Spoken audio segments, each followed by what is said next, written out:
উত্তরবঙ্গে কালচিনিতে সাংবাদিকদের মুখোমুখি শুভেন্দু অধিকারী, দেখুন কি বলছেন। ছত্তিশগড়ে, রাজস্থানে বিজেপি তার সংকল্পপত্র পুরো করেছে। 7ই মার্চ দিল্লির জনগণ, মহিলা দিদি বোনেরা 2500 টাকা করে পাবে এবং ইতিমধ্যে যমুনা সংস্কার শুরু হয়ে গেছে। 500 টাকার এলপিজি সিলিন্ডার পাবে এবং চিকিৎসার জন্য কেন্দ্রের 5 লাখ, রাজ্যের 5 লাখ, 10 লক্ষ টাকার ফ্রি ট্রিটমেন্ট দেবে। দিল্লিতে যা হচ্ছে বাংলাতেও তাই হবে। আমরা তো অনেক আগে থেকেই কমিটমেন্ট করেছি যে 1,20,000 বাড়ি হয় না, 3 লাখ টাকা আমরা দেবো। আমরা তো অনেক আগেই বলেছি 1,000 টাকাতে কিছু হয় না। মোবাইল রিচার্জ করতে 350 টাকা চলে যায়, আমরা 3,000 টাকা দেবো। সবচেয়ে বড় কথা, চাকরি এবং ইন্ডাস্ট্রি দেবো।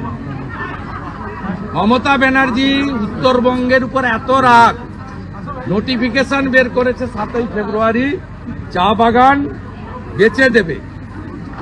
আপাতত 30%, 26-এ এলে বাকিটাও বেচে দেবে।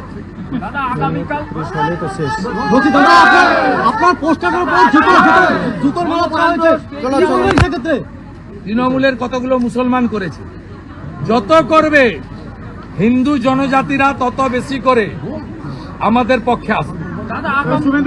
এরা জ্বালা থেকে করছে, যন্ত্রণা থেকে করছে। ये डर मुझे अच्छा लग रहा है।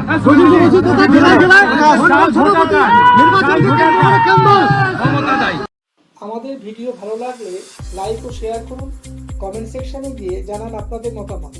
আরো ভিডিও পেতে চ্যানেলকে সাবস্ক্রাইব করুন। প্রতি মুহূর্তে খবরের আপডেট পেতে প্রেস করুন বেল আইকন।